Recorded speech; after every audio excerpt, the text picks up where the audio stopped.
Hi everybody, this is John Lochenko once again, and for today I'll be working on my first activity for finals. So let me share with you the instructions. So it says here that I should develop a program that will do the following. Okay, so basically, if you're familiar, this has something to do with CRUD operations. So this is where you can insert, update, delete, search, and display data on a specific run. Okay, so let's start now. Let me pull up my NetBeans. Okay,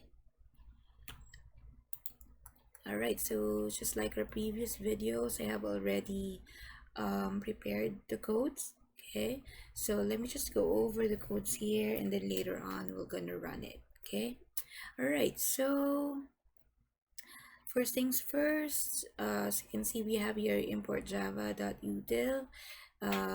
Basically, we'll be using scanner, right? Just like with our previous videos, we'll be making use of scanner.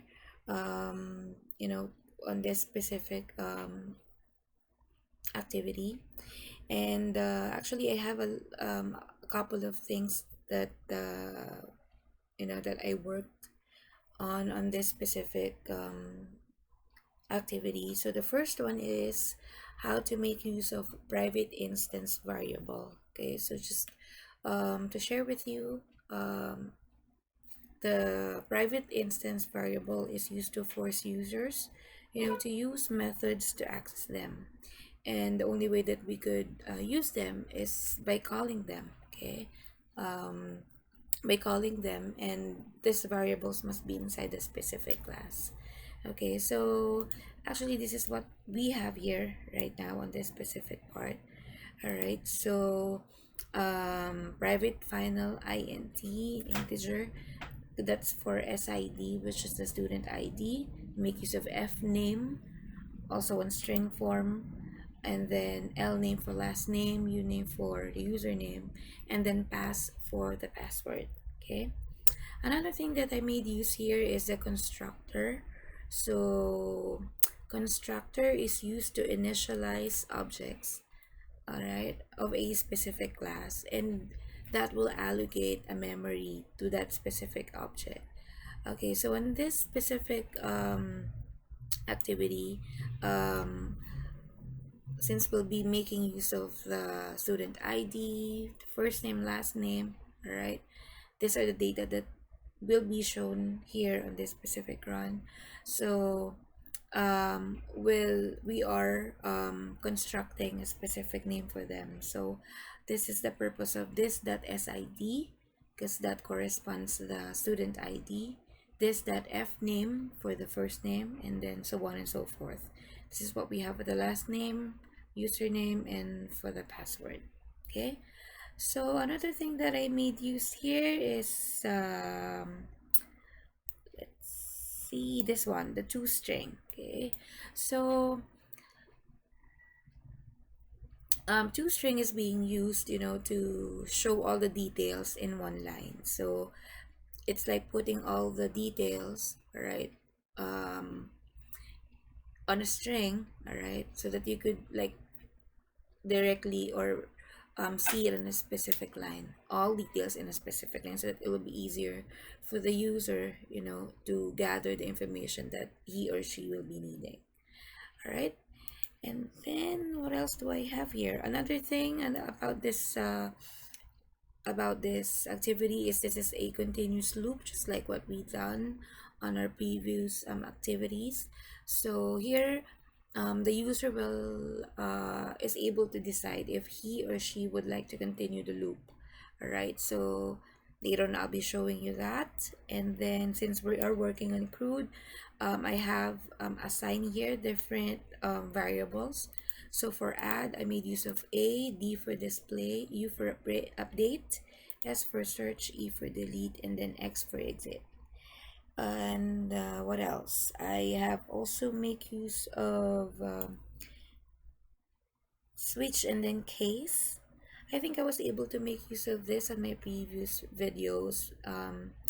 The purpose of this is that, say for example, since we have assigned specific um, codes for us, like say for example this one for search. Okay, we have assign S, right, to correspond search. So say for example we're able to put in to put S in an upper uh, in a I mean an upper or lowercase, it will still give you the same output based on what you have assigned based on your codes. Okay, so that's basically it. What else? I think that's it. So let's now continue with the run. Okay. All right. So let's start with this. So let's start with operation A, which is to add. So first name. By the way, we have already assigned one for the user ID. So that's the first name. This is the last name.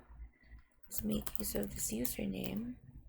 And then the password is this.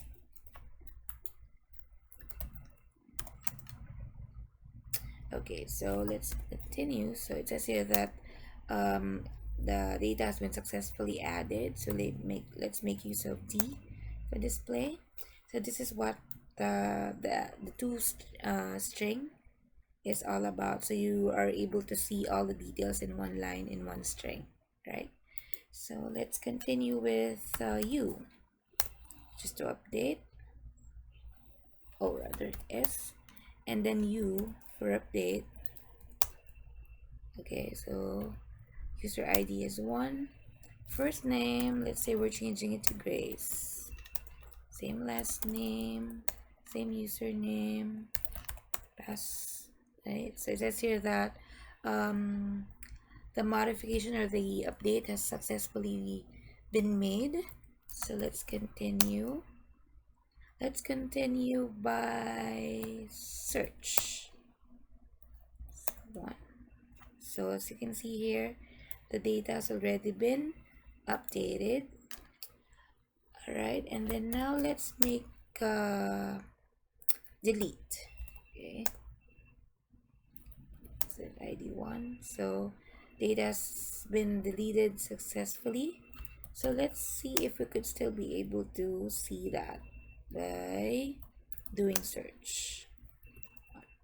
Okay, so since we have deleted the data a while ago, it is now giving us the info that the record is no longer found because we have already deleted it. So as I mentioned a while ago, we are using the continuous loop on this, and it's really basically on the user if he or she wants to continue with it. So since we were able to test all the options or test all the